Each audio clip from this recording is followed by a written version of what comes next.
उन्होंने लेजर का थोड़ा सा प्रैक्टिकल किया था। आपको ये पता चल गया होगा कि थ्योरी पढ़ने में यानी क्वेश्चन सॉल्व करने में और जब हम व्यावहारिक जीवन में आते हैं प्रैक्टिकल करने में कितनी प्रॉब्लम होती है।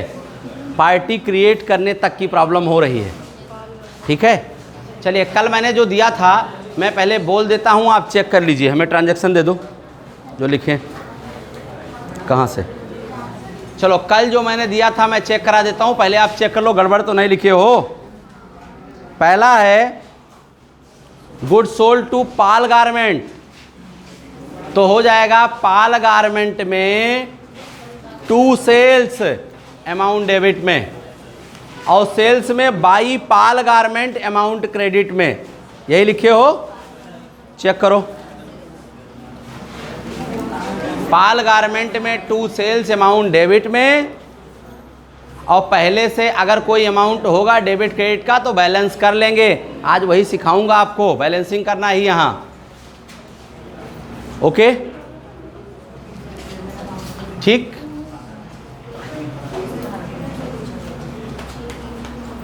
डे बुक में कोई नहीं लिखा है, कॉपी बहुत लंबी चौड़ी।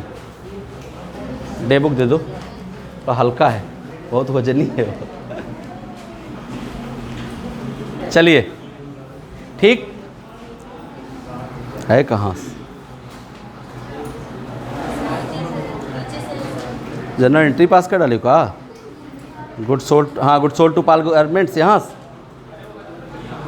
चलिए हो गया। दूसरा है गुड्स परचेज फ्रॉम विमल, यही तो है। तो परचेज अकाउंट में लिखेंगे टू विमल और विमल में लिखेंगे बाई परचेज। ओके यही किए हैं। अगला है चेक इशू टू रेमंड्स, तो रेमंड्स में लिखेंगे टू बैंक और बैंक में लिखेंगे बाई रेमंड्स। और जब टू लिखा जाएगा तो अमाउंट डेबिट में और बाई लिखा जाएगा तो अमाउंट क्रेडिट में। Cash received from Lakshmi garment, ध्यान दें, cash received from Lakshmi garment, तो लक्ष्मी गारमेंट में हो जाएगा बाई कैश अमाउंट क्रेडिट में और कैश में हो जाएगा to Lakshmi garment amount debit में। और जो कैश बैलेंस लिखा होगा उसी में जोड़ के आगे चढ़ा देंगे। ओके, फिर है goods purchase from Siyaram, purchase में हो जाएगा टू सियाराम और सियाराम में by purchase. Okay, goods sold Aman garments, तो अमन गारमेंट्स में हो जाएगा टू सेल्स और सेल्स में हो जाएगा by Aman garments. Double entry system आपने पढ़ा है, डबल एंट्री सिस्टम के अंतर्गत दोनों जगह एंट्री होगी। समझ में आ रहा है, कोई प्रॉब्लम तो नहीं। गुड सोल्ड टू मामा भांजे, मामा भांजे में टू सेल्स और सेल्स में बाई मामा भांजे। इतना हो गया। ओके, यहाँ तक क्लियर हो गया, यहाँ तक किसी को कोई प्रॉब्लम तो नहीं। चलिए अब आज अकाउंट आपको बैलेंस करना सिखाता हूँ कि आप अकाउंट को कैसे बैलेंस करोगे। ओके, देखिए कोई अकाउंट, जिस अकाउंट को बैलेंस करने में आपको प्रॉब्लम आई हो वो अकाउंट बताइए।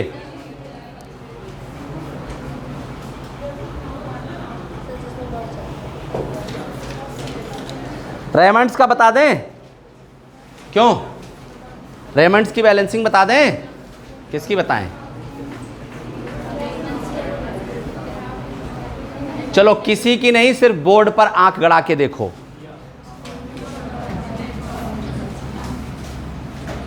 अब हमें तो बनाना ही पड़ेगा, हमारे पास तो लेजर है नहीं, और होगा भाई तो बड़ा चाहिए।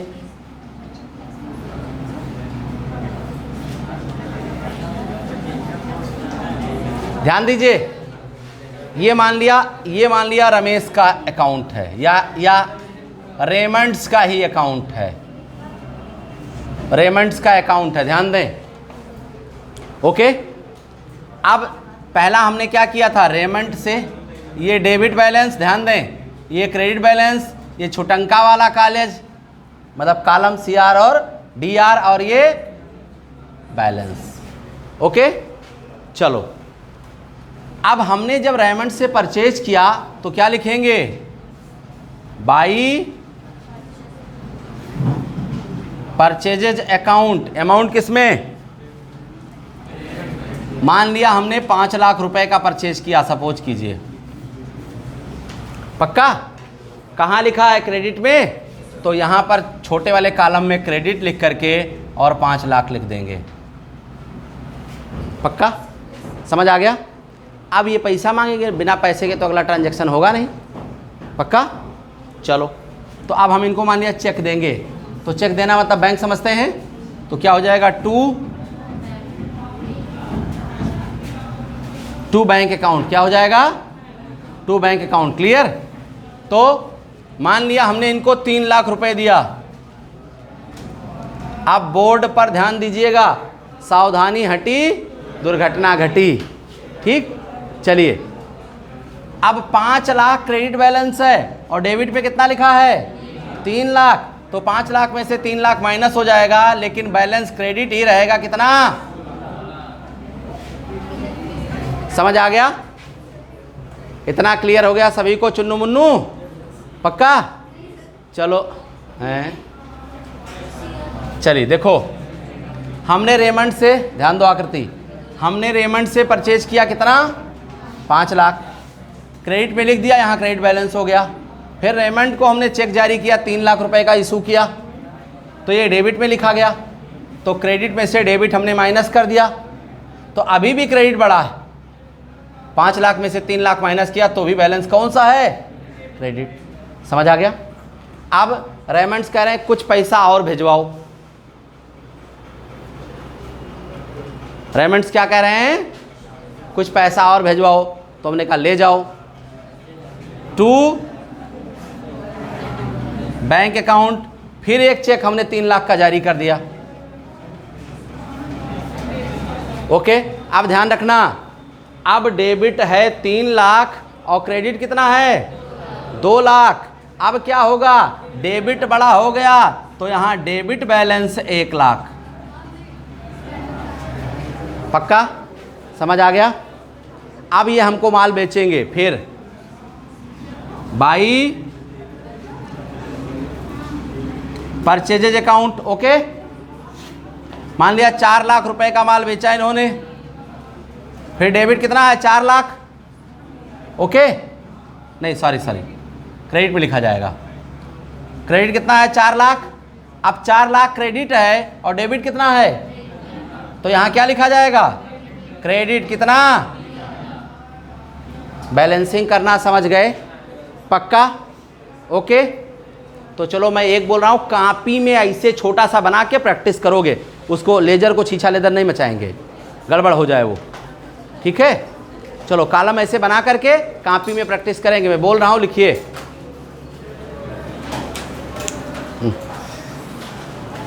और विदाउट डेट हम लोग लिखेंगे। लिखिए, goods purchase from Reliance. Goods purchase from Reliance 12 lakh. Amount थोड़ा हैवी लिखो, अकाउंटेंट बन रहे हो। 12 रुपए नहीं, 12 लाख।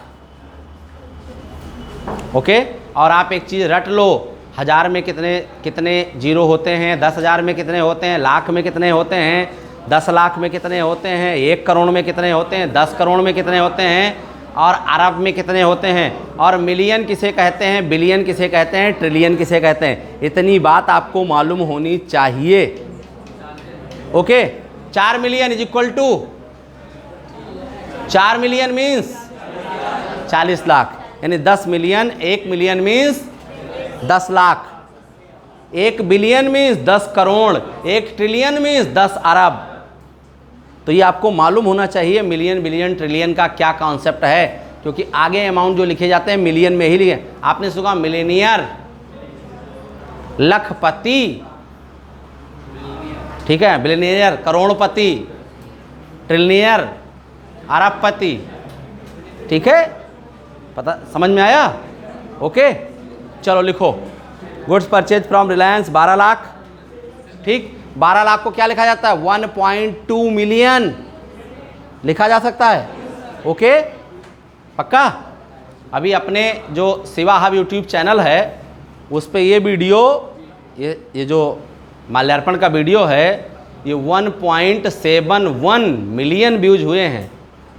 17 लाख कुछ हज़ार, ठीक है।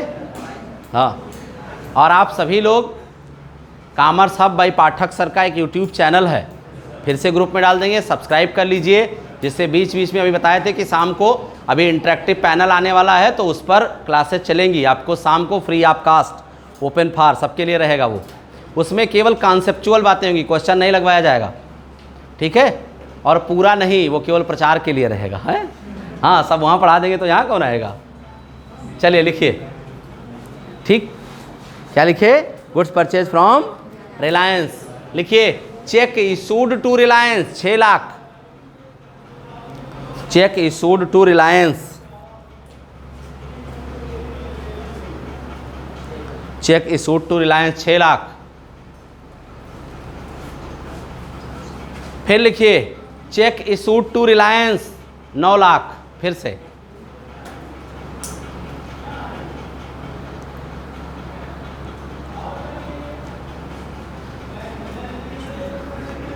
फिर लिखिए, goods return to Reliance, goods return to Reliance 1 lakh, 1 lakh.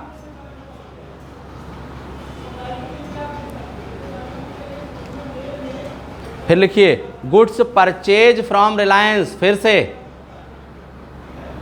23 lakh, goods purchase from Reliance 23 lakh.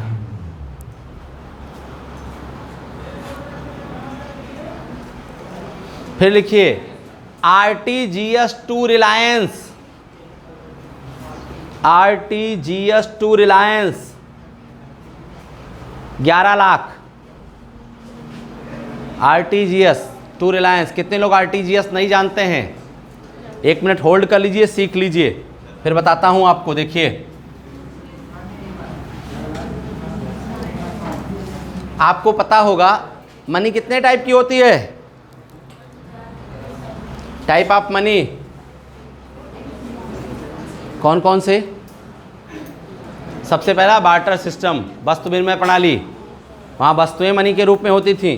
फिर मेटल मनी, धातु मुद्रा जो सिक्के यूज होते हैं। तीसरा पेपर मनी, चौथा प्लास्टिक मनी, पांचवा इलेक्ट्रॉनिक मनी, ठीक है। जैसे पे फोन, जैसे पेटीएम, जैसे फ़ोन पे, ठीक है।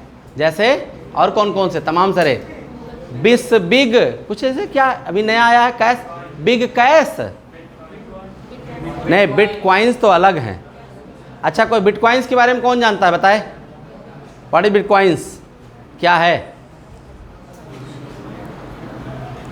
वो भी इलेक्ट्रॉनिक मनी है, ठीक है। बड़े बड़े मनी को इलेक्ट्रॉनिक फॉर्म में रखना, ठीक है। जैसे इलेक्ट्रॉनिक मनी फ़ोन पे भी है, लेकिन फ़ोन पे आपको कैश दिला सकता है, बिटकॉइंस आपको कैश नहीं दिलाता है। वो bitcoins electronic to electronic transfer होते हैं उसमें, और हैवी अमाउंट होते हैं। 10-20 हज़ार रुपये बिटकॉइंस में नहीं लगते हैं, अरबों रुपए, लाखों रुपए बिटकॉइंस में लगते हैं। और अभी इंडिया में बिटकॉइंस को मान्यता, तो अगर आपसे कोई बिटकॉइंस की बात करता है तो आप सावधान हो जाओ, क्योंकि मार्केट में 10-12 हज़ार रुपये में लोग बिटकॉइंस बेच रहे हैं। हमारे पास भी एक बार आए थे लोग कि सर 12 हज़ार रुपये लगाइए, बिटकॉइंस आप परचेज कर लीजिए। अपन तो जानते हैं बिटकॉइंस क्या होती है, क्या दशा दिशा है, ये चीज़ें।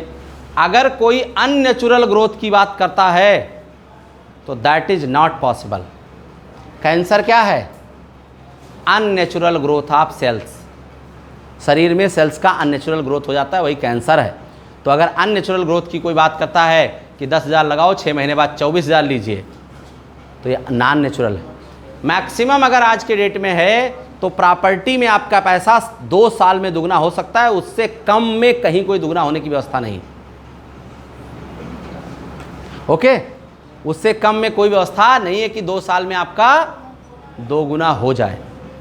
जो स्टडी हमारी एज ए फाइनेंशियल एडवाइज़र कहती है, वहाँ भी 2 से 2.5 साल 3 साल लगते हैं, ओके, 2 गुना होने में। और वैसे तो पोस्ट ऑफिस का रेट 7 साल है, बैंक का रेट 9 साल है। बैंक 9 साल में आपको 2 गुना करके देता है, ओके। चलो, क्या लिखे? हाँ, बता जाते हैं आपको आरटीजीएस और नेफ्ट, ध्यान दें। तो एक तो तरीका होता है आप चेक दे दीजिए, तो आप चेक दोगे, उसे रिसीव होगा, वो फिर अपने बैंक को भेजेगा, उसके बैंक में जमा होगा, फिर आपके बैंक में वसूल करने जाएगा, फिर पैसा आएगा। तब तक तो व्यवसायी मर जाएगा। ये भी प्रोसेस है लेकिन लंबा है। बात समझ में आया? अब क्या है, अब फास्ट ऑफ द फास्टेस्ट का ज़माना है। तो उसमें क्या होता है, उसमें ये है कि 2 तरीके से हम अपने अकाउंट से आपके अकाउंट में पैसा, बिजनेस में, और 3 टाइप का नॉर्मल हम पैसा ट्रांसफ़र कर सकते हैं। कोई इसमें ऐप यूज करता है किसी बैंक का? जब आप किसी भी बैंक का, सारे बैंक का ऐप आ गया है, आप बैंक का एप्लीकेशन डाउनलोड कर लीजिए प्रॉपरली, बैंक से पहले कांटेक्ट करके, फर्जी एप्लीकेशन न डाउनलोड हो जाए तो बैंक से एप्लीकेशन कांटेक्ट करके डाउनलोड कर लीजिए, अपना प्रॉपर आप अकाउंट बना लो, जब जहां जितना पैसा चाहते हो ट्रांसफ़र कर सकते हो। इसको बोलते हैं इंस्टेंट मनी, हम लोग वही यूज करते हैं। किराया देना है तो हम लोग उसी से पेमेंट कर देते हैं, एडवर्टीजमेंट वाले को देना है उसी से देते हैं, सैलरी देनी है उसी से दे देते हैं, ठीक है, बिजली का बिल पे करना है उसी से पे हो जाता है। ये इंस्टेंट मनी होती है। दूसरा होता है नेफ्ट होता है, ये व्यवसायी यूज करता है।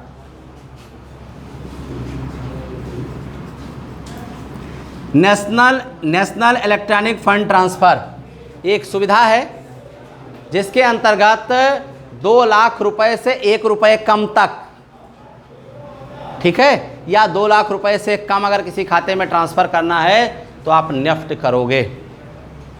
ओके, इसमें अंतर क्या है, इसमें पैसा 24 घंटे के अंदर उसके खाते में पहुंच जाएगा। मतलब 2 घंटे में भी पहुंच सकता है, 4 घंटे में भी पहुंच सकता है, और 24 घंटे भी मैक्सिमम। अब 2 लाख के ऊपर अगर पैसा ट्रांसफ़र करना है तो आपको आरटीजीएस करना पड़ेगा।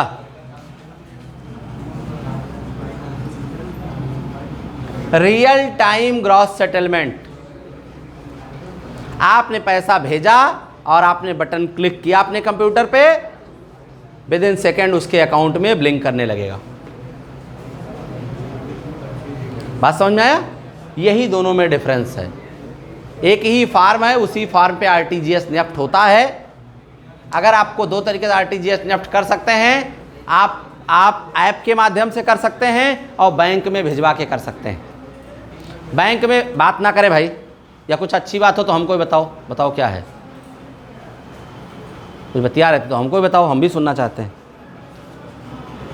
प्रॉब्लम क्या होती है, जैसे 60-70-100 बच्चे होते हैं और बात करने लगते हो आप, तो मेरा कंसंट्रेशन बिगड़ जाता है, फिर डिस्टर्बेंस हो जाती है।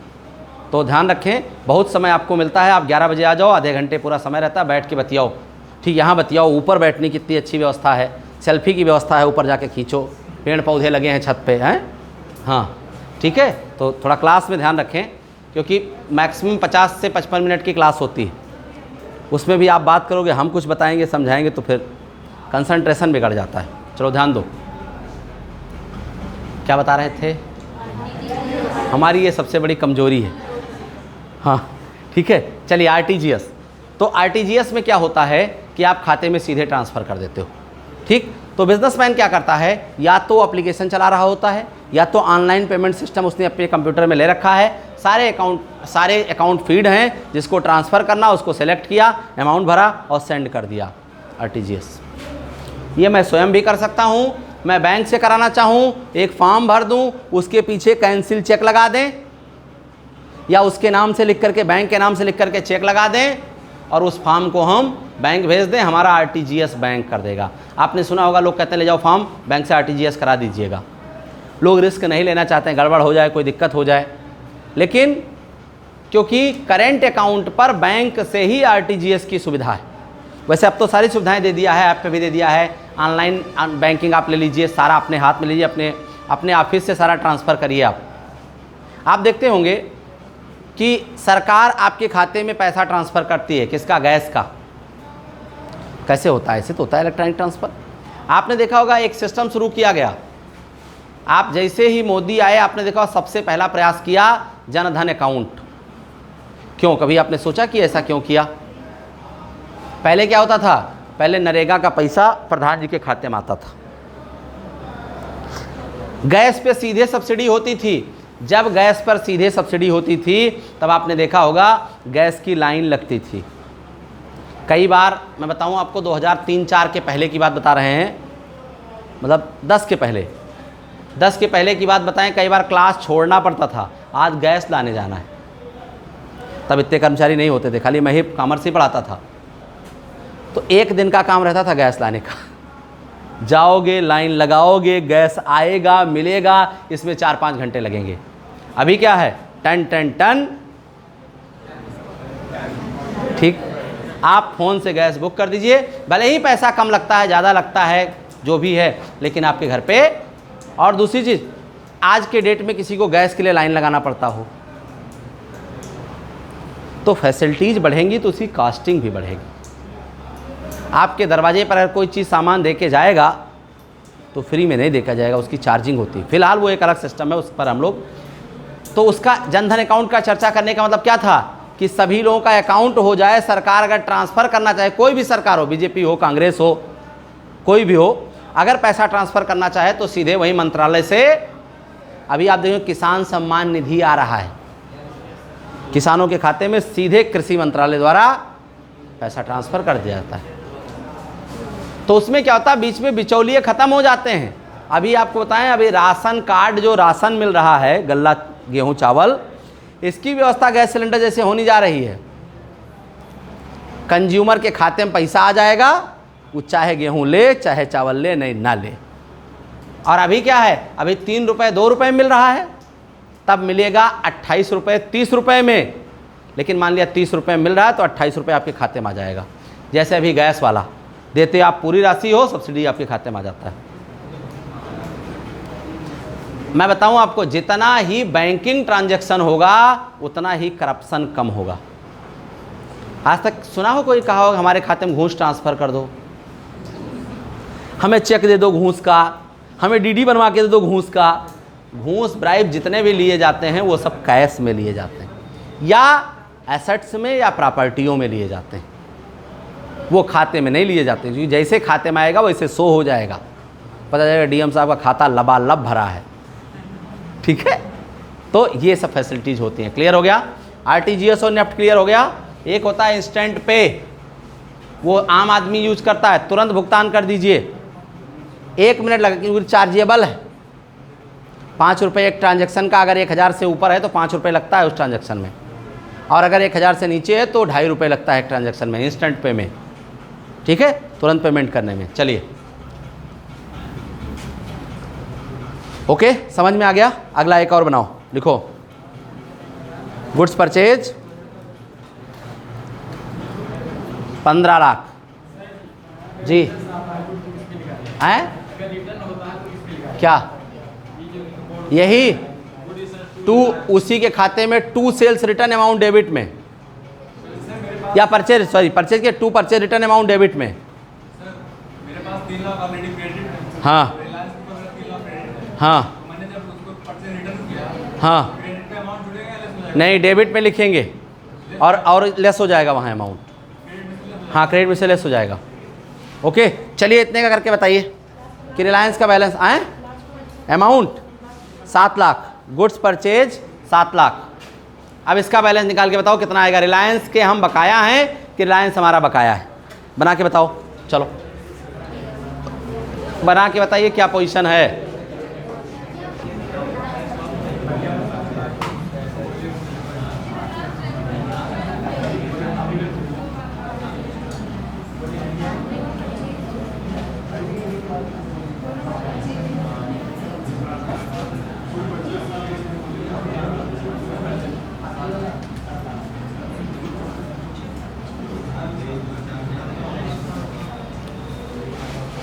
चले, जो लोग नहीं बना पाए हैं वो लोग देखें, ठीक है। हाँ, 7 लाख फिर से बोले हैं, कोई बात नहीं। चलिए, पहला क्या है, गुड्स परचेज, तो हो जाएगा बाई परचेजेज अकाउंट, कितना 12 लाख। तो ध्यान दो, बाई का मतलब क्रेडिट में लिखेंगे, डेबिट में डैश हो जाएगा 12 लाख। ओके, तो ये क्रेडिट बैलेंस हो जाएगा कितना, 12 लाख। फिर हमने इनको चेक दिया है, क्यों, टू बैंक, डेबिट में कितने का चेक दिया है, 6 लाख का। अब ध्यान दो बेटा, क्रेडिट में आपका 12 लाख है और डेबिट में 6 लाख है, तो क्रेडिट कितना बचेगा? 6 लाख। जो बड़ा होगा बैलेंस उसी का लिखा जाएगा। ओके, फिर अगला, फिर चेक दिए हैं क्यों? टू बैंक कितना? 9 लाख। अब ध्यान दीजिए, डेबिट है 9 लाख और क्रेडिट है 6 लाख, तो क्या बचेगा? डेबिट बचेगा 3 लाख। ओके, समझ में आ गया? किसी कोई प्रॉब्लम तो नहीं? देखो बेटा, रिलायंस के हम बकाया थे 6 लाख, हमने 9 लाख दे दिया, तो अब रिलायंस हमारा बकाया हो गया। पक्का? फिर क्या है अगला? To purchase. हाँ, to purchase return. To purchase returns 1 lakh, तो ये भी डेबिट में लिखा जाएगा। तो ये हो जाएगा डेबिट। और ध्यान दो, डेबिट है और डेबिट में लिखा गया तो चोर चोर मौसेरा भाई जुड़ जाएगा उसी में। 4 लाख। ओके, फिर अगला बाई परचेज कितना? 23 लाख। हाँ, क्रेडिट में, सॉरी, 23 लाख। ओके, 4 घटा देंगे, अब क्रेडिट आ जाएगा 19 लाख। फिर क्या किए हैं? फिर पैसा इनको दिया है टू बैंक, कितना? 11 लाख। माइनस कर दे, क्रेडिट में से डेबिट माइनस हो जाएगा, तो क्रेडिट 8 लाख। ओके, फिर बाई परचेज कितना? 7 लाख। तो क्रेडिट, यानी हम रिलायंस के 15 लाख रुपए बकायेदार हैं। पक्का? सभी का आ गया? चुन्नू मुन्नू बना लीजिए।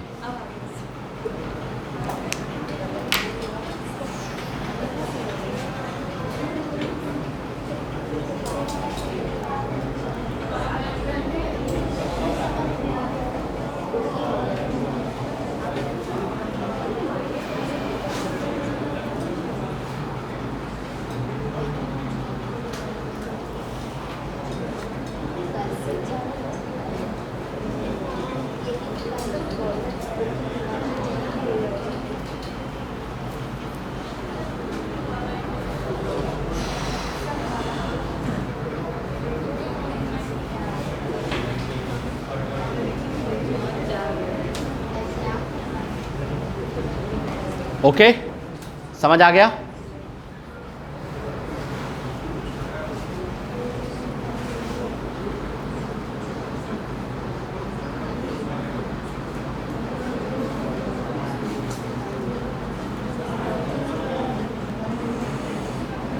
क्लियर हो गया बेटा? पीछे 2 लोग नए हैं, समझ में आ गया? पहले से कॉमर्स लिए थे? नहीं लिए थे तो 11th में ऐसा प्रैक्टिकल नहीं कराया गया होगा। नहीं, प्रैक्टिकल नहीं कराया गया इस टाइप का। ये कराया गया लेजर मंगवा के, इस टाइप का लेजर देखें, इस टाइप का। तो ऐसा लेजर मार्केट से परचेज कर लिएगा, इसी का प्रैक्टिस चल रहा है। मार्केट में यही लेजर हमको करना होता, चाहे कंप्यूटर पे चाहे manual, both are same, but only accounting treatment are different. जो हम लोग पढ़ते हैं वो अलग है और मार्केट में जाके जो करते हैं वो अलग हो जाता है। समझ आ गया यहाँ तक? पक्का? अब हमें लगता है सारे लेजर की पोस्टिंग आप कर लोगे। क्यों? अब तो कोई दिक्कत नहीं है। चलो इसी में एक और बढ़ाओ आगे। हाँ, रिलायंस को फुल सेटलमेंट में 14,70,000 रुपए दिए। अमाउंट पेड टू रिलायंस, लिखिए, amount paid to Reliance in full settlement amount paid to Reliance in full settlement, पूर्ण भुगतान। अंग्रेजी लिख पाओ तो हिंदी लिख लो। 14,70,000, 14,70,000। ओके, काहे, कोई रिश्तेदार है रिलायंस वाले क्या हमारे, इसका मतलब डिस्काउंट है। क्या है, डिस्काउंट दिया उन्होंने, तो डिस्काउंट क्या दिए तो उसकी एंट्री कैसे होगी। ठीक, अगर हमने कैश दिया है तो क्या हो जाएगा, टू कैश अकाउंट कितना 14,70,000 और टू डिस्काउंट अकाउंट 30,000। ओके, और फिर यहाँ हमारा बैलेंस क्या हो जाएगा, नील। 31 मार्च को हमने खाता वाता क्लोज कर दिया, बात खत्म। अब अगले साल फिर खुलेगा इनका खाता, पक्का। क्यों, 15 लाख था क्या क्रेडिट, और डेबिट हमने कितना कर दिया 15 लाख, तो 15 lakh minus 15 lakh is equal to nil. समझ आ गया, क्लियर। 15 लाख इनका हमारे पास बैलेंस था, हमको पेमेंट करना था, हमने 14,70 कैश दिया और 30,000 डिस्काउंट, तो माना वो भी जाएगा कि पेमेंट हमने कर दिया। ओके, समझ आ गया, पक्का। अब कैसे जोड़ेंगे घटाएंगे, क्लियर हो गया। चलो, तो आई होप लेजर मेंटेन करना आपको आ गया कि भी कोई प्रॉब्लम है, अभी प्रॉब्लम है थोड़ा सा। ठीक, चलो मैं कुछ बोल रहा हूँ, वो हमें वो नाम दे दो जहाँ हमने डे बुक में पार्टी क्रिएट कराई थी, क्योंकि हम नाम याद नहीं ना किस किस को कितना कितना खरीदा बेचा।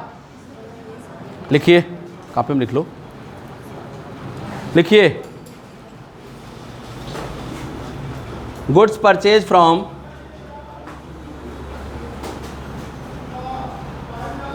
John Parker, goods purchase from John Parker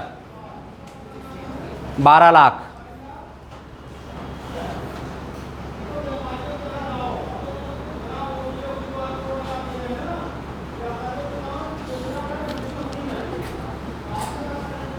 इसमें कैश क्लियर नहीं हो रहा है।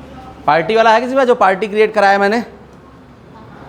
अच्छा, ऐसे बोलो कौन कौन हमारे परचेजर हैं जिनसे मैं परचेज कर रहा हूँ, और कौन है, रेमंड्स हैं, जॉन पार्कर हैं, बिमल हैं और पीटर इंग्लैंड हैं, श्री राम हैं। चलो लिखो, goods purchase from Shri Ram, हाँ Siya Ram, goods purchase from Siya Ram 10 lakh.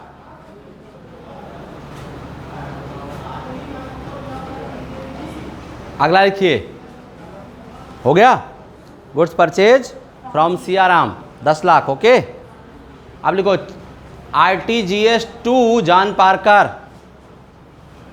RTGS to John Parker 8 lakh.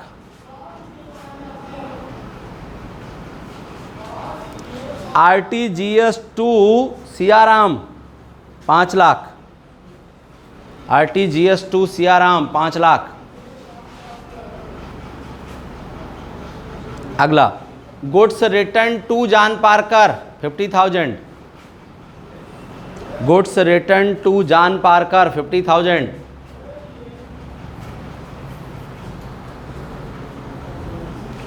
Goods sold to Mama भांजे, अगला, goods sold to Mama Bhanje 6 lakh, goods sold to Mama Bhanje 6 lakh.